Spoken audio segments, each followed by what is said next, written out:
Pak Ganjar Pranowo memenuhi janji tadi saat kita di angkot, saya dibawa ke Kendal Industrial Park. Jadi salah satu kawasan ekonomi khusus ya di Jawa Tengah.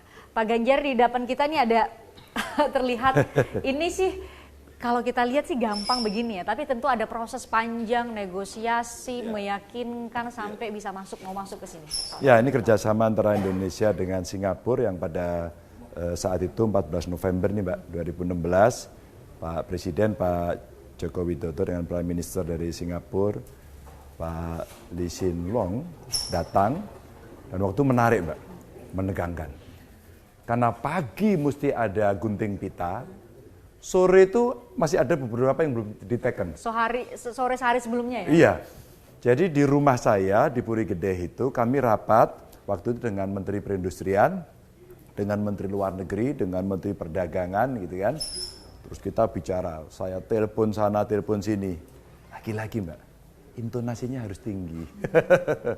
Karena ini kalau enggak, wah ini enggak bisa tereksekusi pada pagi harinya dan saya tidak mau meninggalkan cerita-cerita yang negatif. Karena ini soal komitmen ya. Maka saya telepon Bupati saat itu, tapi Bupatinya belum yang sekarang, yang masih lama. Saya bilang, Ibu tolong ini dibereskan. Wah ini masih ada urusan itu diurus nanti. Tapi yang penting komitmen ini mesti jalan. Akhirnya, oke Pak, siap gitu. Nah, lega semuanya. Itu lega, terus kemudian ditandatanginlah ini. Dan berkembang terus-menerus menjadi kawasan ekonomi khusus. Jadi dari awalnya sekedar itu ya, Industrial Park, terus kemudian ini mesti ada special treatment yang kita berikan agar ini bisa mendongkrak ekonomi. Dan Kendal ini sangat dekat dengan Semarang. Maka kalau kemudian kita melihat pertumbuhan ekonomi selama ini terjadi di Semarang dan tinggi terus, maka sekarang Semarang mendapatkan kompetitor Kendal karena ini gede. Maka kalau kemudian kita boleh geser ke sini, ini ada cerita yang tadi dari direksi juga sudah menceritakan peta-peta perkembangan dan ini menarik Mbak. Karena kawasan industri Kendal yang sekarang existing ini yang kuning ini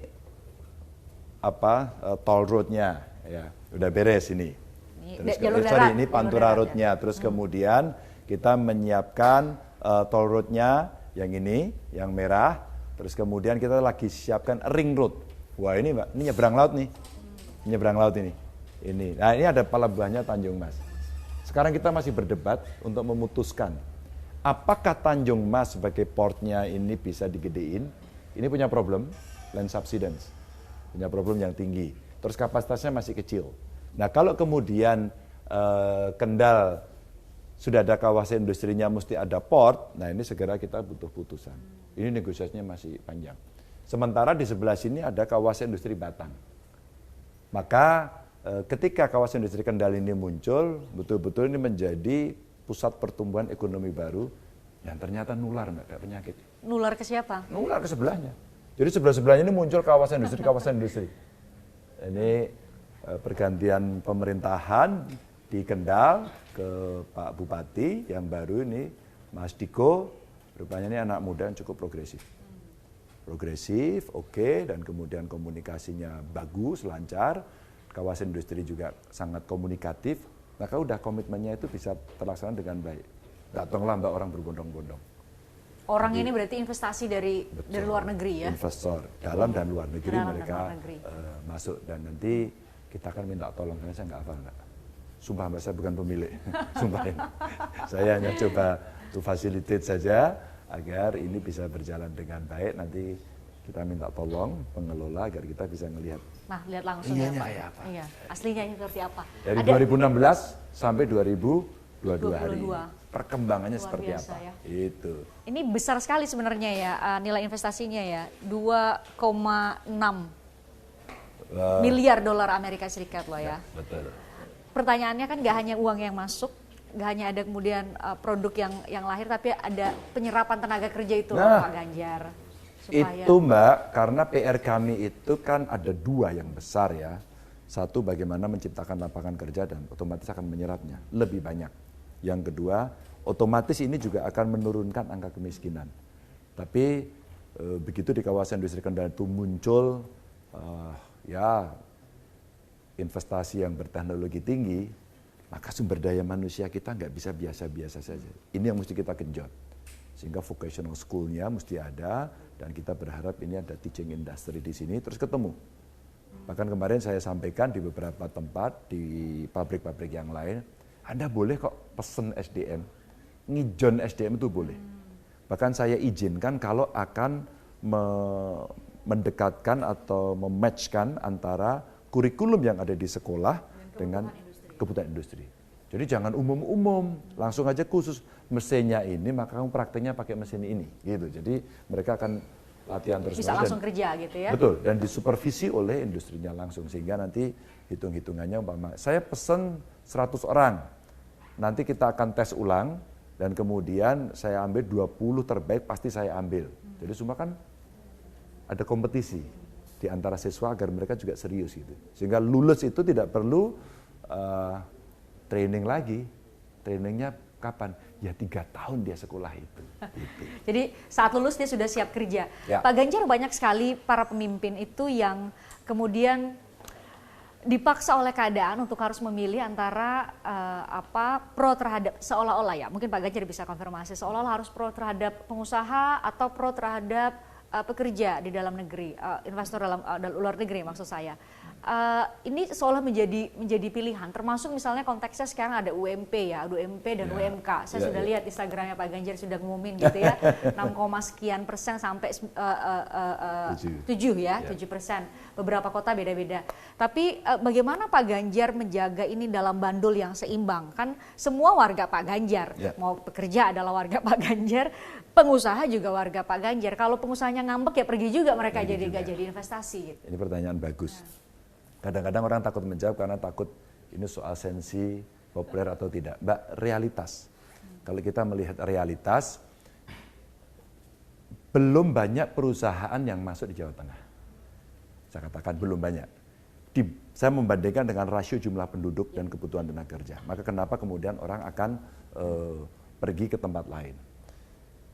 Di tempat lain sudah lebih dulu. Maka kalaulah kemudian di tempat yang lebih bagus, kita nggak usah malu untuk mengakui dia lebih bagus, begitu kan? Dan memang gula-gula pembangunan ini kan mesti disebar. Nah, Jawa Tengah mesti ngambil posisi itu. Maka ketika kita melihat posisi kita bagus, berada di tengah, cukup strategis, ayo kita undang pengusaha. Waktu itu saya juga dikritik keras, wah Ganjar ini yang dipikirin pengusaha saja. Karena kita butuh dia untuk masuk yang nanti akan ngajak kawan-kawan yang mau bekerja. Tapi kami mau upah tinggi, oh dengan senang hati. Sekali lagi, dengan senang hati saya kasih upah tinggi. Tapi kan ada ukurannya. Apakah kemudian kita sudah sesuai? Mbak, kami diprotes keras, Mbak. Kawan-kawan buruh, umpama cerita upah tinggi, saya setuju kok upah tinggi. Bukan saya nggak setuju. Tapi satu ukurannya apa, dibayar apa enggak. Kemarin saya mengesahkan UMP. UMP kita di seluruh Indonesia lumayan, kalau nggak salah paling tinggi kenaikannya. Tapi kita nggak pakai, 10, sekian. Pada saat kemudian kita menentukan UMK, maka kemudian muncul formula dari Permenaker itu. Kita sampaikan, ini buruh senang. Tapi pengusahanya udah pakai PP aja. Kita nggak mau pakai Permenaker, kemudian mau menggugat. Ya sudah, sekarang kita dialogkan duanya itu. Tapi kalau orang berkata, Pak Ganjar mesti pro pengusaha atau buruh, saya pro investasi. Saya pro investasi. Saya punya duit nih Mbak, saya pengen buat usaha, saya butuh tenaga kerja, kolaborasi dong. Kalau kemudian saya yang punya duit mau masuk, aku mau masuk, mau nyerap banyak tenaga kerja, mau kasih kamu uang, tempatnya di tempat kamu, bisa nggak aku diberikan kemudahan? Loh kalau itu secepat kilat saja, bisa. Kenapa kita selalu rumit? Karena multiplier efek ini akan muncul. Mbak, tidak hanya serapan tenaga kerja, kawasan industri ini, kasus Kendal ini aja, ini menyerap tenaga kerja, tapi sekitarnya ketularan.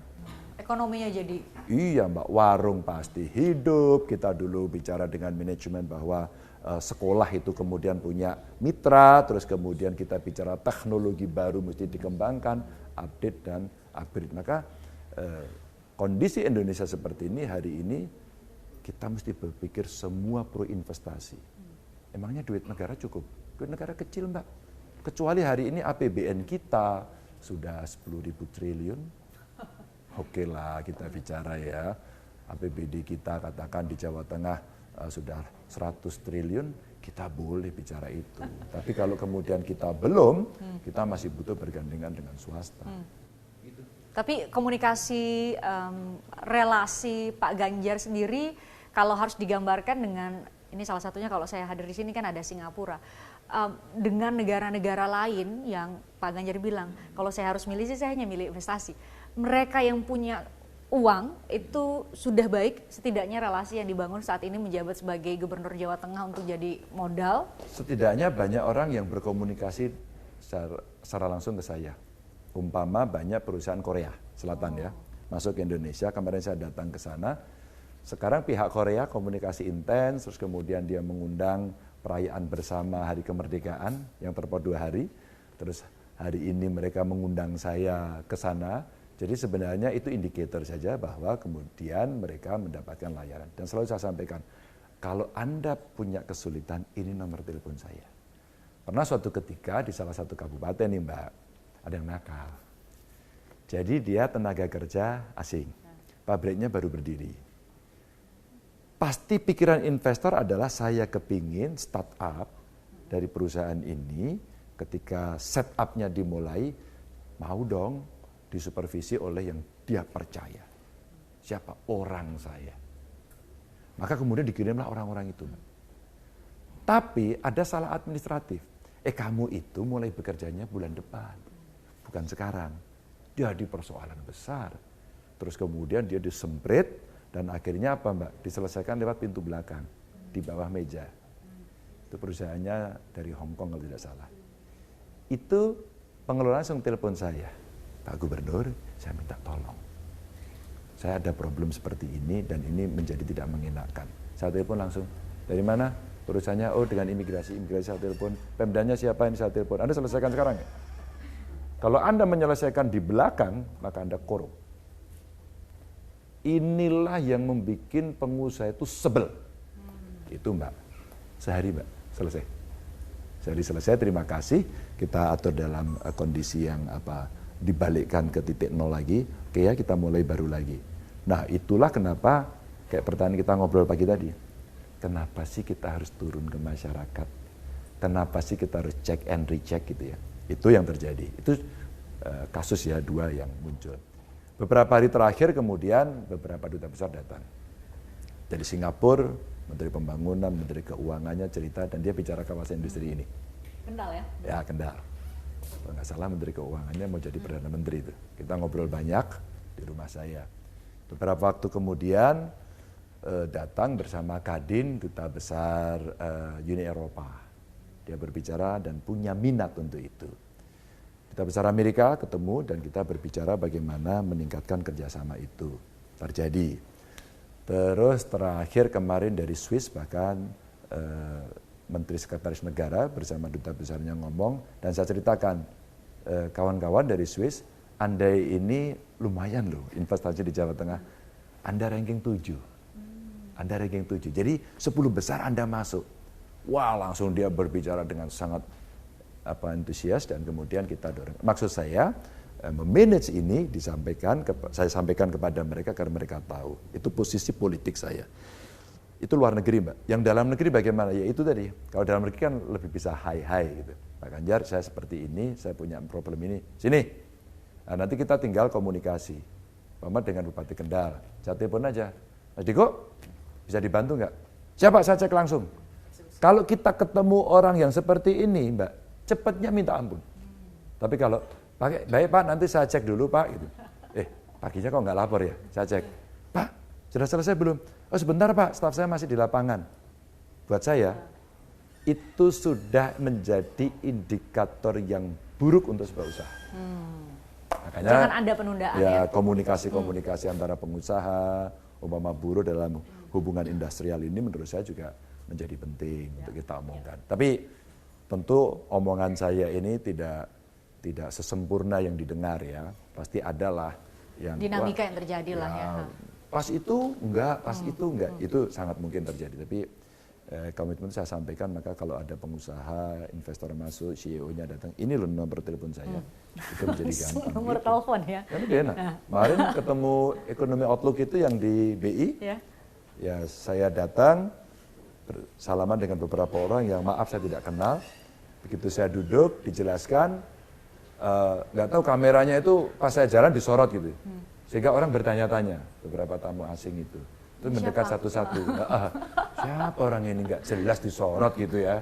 Terus kemudian pada saat itu mendekati saya, ternyata dari Itali.